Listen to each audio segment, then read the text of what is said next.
especially when I go to the gym or like try to work out, like if I do any sort of like squatting position, like it just sends like shooting pains down the front of the leg. Okay. So it stems from the hip though and comes down the front of the thigh? Mm-hmm. Okay. Nothing from the low back specifically? Like it doesn't feel like it's wrapping around from back here to the front or anything like that? No, not necessarily. Okay. And what kind of like activities are you doing that irritates it the most? Squats. Squats? Okay. Like back squats, lunges? Back squats and lunges, definitely. Okay. Got it. Do you do a lot of stretching for that hip flexor? Yes. You do? Yeah. Okay. Does that seem to help it quite a bit? Yes. Yeah. Okay. And then like towards the end, it was just kind of aggravated. I was even just doing rows, and like it was bothered by that little bit of bending. But okay.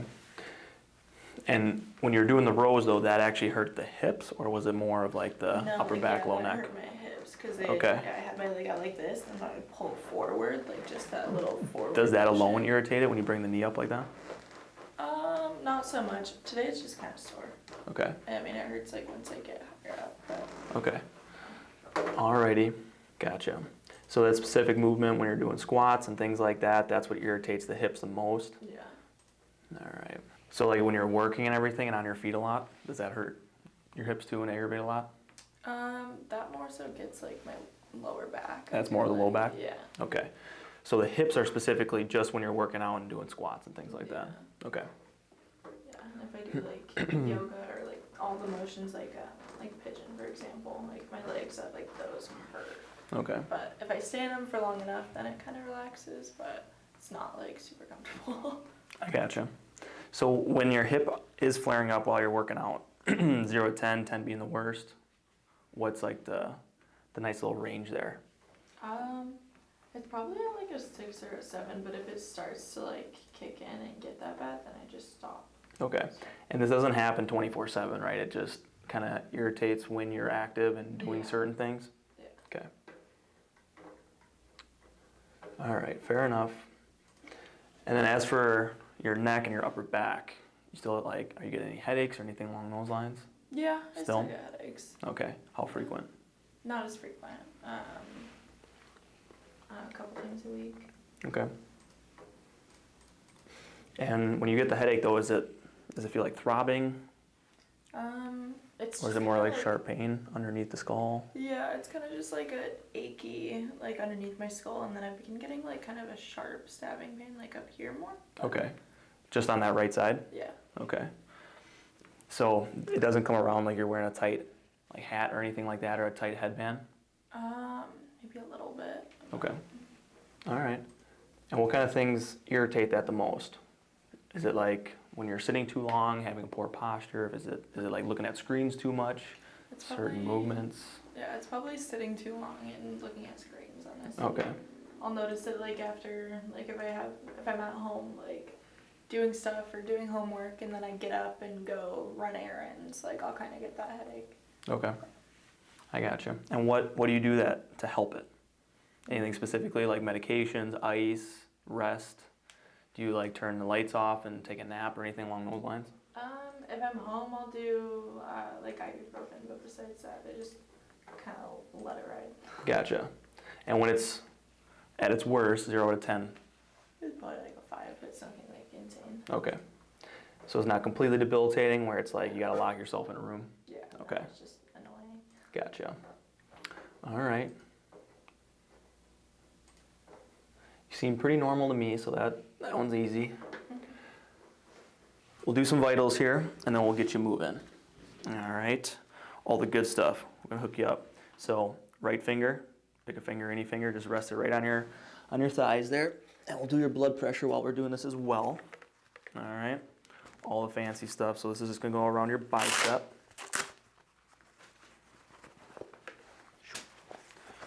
You slide that right up. Perfect.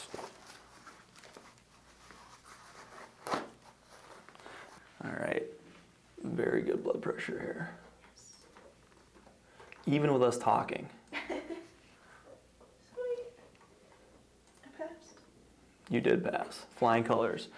All right, this is where we're going to test out those biceps. So this is grip strength. The reason why we do this is just so we can see muscle discrepancy from left to right arm. Okay. So super simple, you're gonna grip it right here, just squeeze as hard as you can. You don't have to squeeze and hold for like 5 seconds, just squeeze as hard as you can and relax, okay? We're gonna do it with both arms, so when you're ready to squeeze as hard as you can, breathe out as you do it.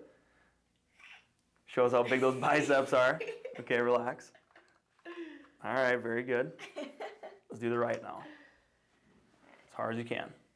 And breathe out. Awesome. Holy cow, you're a righty. Yes, I'm alright. Do the left one more time as hard as you can. That was good though. As hard as you can, breathe out. Awesome. That was better. Oh, there you go. Yeah. Look at that, you just got stronger. Just a warm up. Just a little warm up. So overall, really good. Yeah, this is really strong for like your age and female. So when we're looking at these, we want to see large discrepancies. So obviously, like you're right hand dominant, right? So you're about 10 pounds stronger on that right side, which is what we should expect. You're allowed like a 10% leeway on your dominant hand. But when we start getting into older demographics and we start realizing like the weights are getting 20 plus pounds of separation from left to right, then we can actually see there's some neurological issues going on. So it's pretty amazing. It's really important that we do that kind of stuff. Alrighty. So what we're gonna do is just a little range of motion here. So you can stay seated for now. Just do me a favor, tuck your chin into your chest best you can. Is there any discomfort? Yeah. Okay, so do you feel it up high or do you feel it more down low? Down low. Down low? Okay. Look up at the ceiling best you can. Does that pinch in your neck? Anything down below? Not necessarily down below, but just Under your skull a little bit? Okay, come back to center. Turn your head as far as you can to the right and then to the left. Okay. Any discomfort side to side? No, it's like tighter going this way, but To the left? yeah. Okay. It looked more restricted when you're actually going to the right, but it feels tighter when you go to the left, like there's a pull on the right side. Is that correct? Yeah. Okay. So you kind of feel the pull on the right side when you look to the left. Yeah. Okay. Still take some x-rays of you today. We're going to take 5 total pictures. There's going to be 3 of your neck, 2 of your low back. That way we can rule out any kind of pre-existing issues going on. We always want to make sure we're ruling that out, so I'm not going in there and adjusting blindly. So we'll be able to get a lot of good information with those x-rays.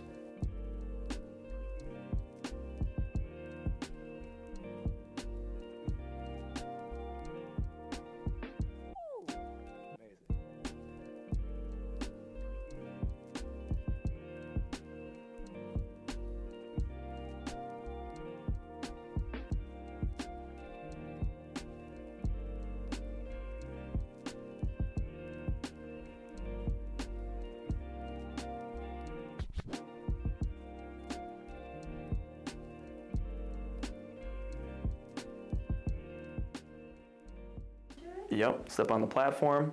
Your hands are gonna go right on this, these little armrests, and that looks perfect for you. So you can go for a little ride here.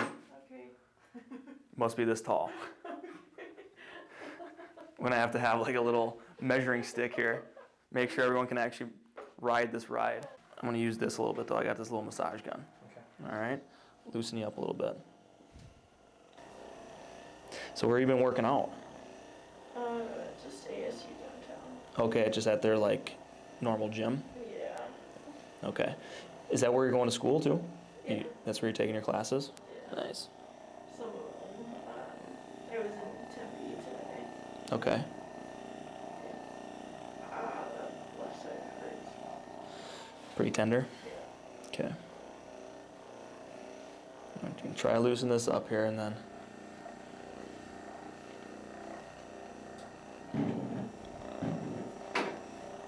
Okay. Let me dial this back a little bit. It's as soft as it goes. So we just want to loosen this up as much as possible. So again, when the joints are dysfunctional and they don't want to move properly, what happens is they end up restricting the nerve communication going through the spinal cord. So if there's any kind of nerve interference going through the spinal cord, then we're going to have miscommunication from the brain to the rest of the body. So it's a very simple concept, but if we can just get those joints moving, relieve that pressure off the nerves, then we're going to have better communication throughout the whole body. So when that joint is dysfunctional, the body's natural reaction is to go into spasm, so we tighten up, and we want to protect that area. And it's a good thing in the short term, but if we don't heal properly, then everything seizes up and we get things like degeneration. All right, so you're going to feel some cracking here, okay? The cracking, again, is just gas being released from the joint. Nothing's cracking, breaking, nothing along those lines. It's just gas being released, just like when you crack your knuckles, okay? This is actually a very good thing because it reintroduces the gases into the joints and almost like adds nutrients to the joint itself. So it allows it to heal properly. Okay? So I'm going to have you just take a nice deep breath in and let it all out. Just going to lean on you a little bit here. There you go. That was actually an easy one. Okay. We're going to come up a little higher here. Okay. Can definitely feel that. All right. Another big deep breath in. And let it all out. There you go. Good job. I'm going to lean on you. Lean, lean, lean. It's a tight one. Oh, no. All the pressure's on now. Okay. All right, just keep melting here. Let this right shoulder drop. I'm going to kind of distract your head here a little bit. There you go. There you go. How was that? That was really good. All right. I'm going to have you lay on this left side, okay?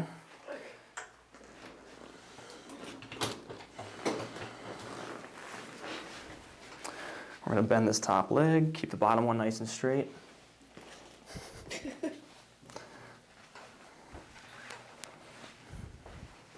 All right. I'm going to twist you like a log here, okay? This is how we get the low back to adjust. It might feel like you're going to fall off the table. I promise you won't. Never lost anyone, and I don't want you to be my first. Okay. I'm going to twist you like a pretzel here, okay? And just relax. Breathe out best you can here. There you go. Good job. We're going to come on the other side, okay? All right, so we're doing the same thing on this side, all right? I'm going to come up a little higher and actually adjust L5. All right? So same thing, I'm going to twist you like a log. Just keep relaxing best you can. Already getting some movement, that's good. That was good. Go on your back here. How did that feel in the upper rib? I know that's like the money move right there. That's good. That one can be pretty intense, but again, we got to adjust that CT junction. That's the one that it's like fireworks in my fingers, yeah? Yeah. So again, that's the first rib, so we're opening up that whole thoracic outlet. And you can feel how tender that is. Yeah. Yeah. Yeah, that's really tight in there. And you can definitely feel that up high on the left. Yeah. Okay. Let's do a little decompression here for a second. Just keep melting best you can. Do you get a lot of tingling in the fingertips or anything? No. All right. So stay nice and relaxed here. You're doing perfect. Okay, just melt best you can. Let that right shoulder drop best you can. There you go. That was a good one. I felt that one in my chest. That was really good. So again, that was that low neck and is actually tying right into the CT junction too. So on those x-rays where we saw that kind of reversed curve starting to happen, Yeah. that's the culprit. So when you put that towel too, you want to make sure you're getting it nice and low. Okay? Okay. I'm getting that smile because we'll see if she actually does it. I'll do it. Unfortunately, I'm going to be like a broken record telling you every time. So, all right, one more up high. This one's going to be a little louder, okay? It's just because it's right next to your ear. So just try to melt best you can. Wiggle your toes. There you go. That was really good. You definitely needed to get adjusted, that's for sure. I always find the tender spots. I can tell this right hand is the dominant one. So we got to take care of this right hand. So again, when we're over gripping and overutilizing this hand, quite a few things happen. So typically the pec on that dominant side gets super tight. So I'm going to come in right through the front of the shoulder here. You can feel how tender that is. Yeah. So that insertion of the pec major gets really tight. And then, so you can feel that guitar string right there. I'm glad that you're laughing and not screaming at me, so that's really good. So we gotta try to loosen that up as well. And then the bicep gets really tight, so you can feel that as well. More giggles, that's good.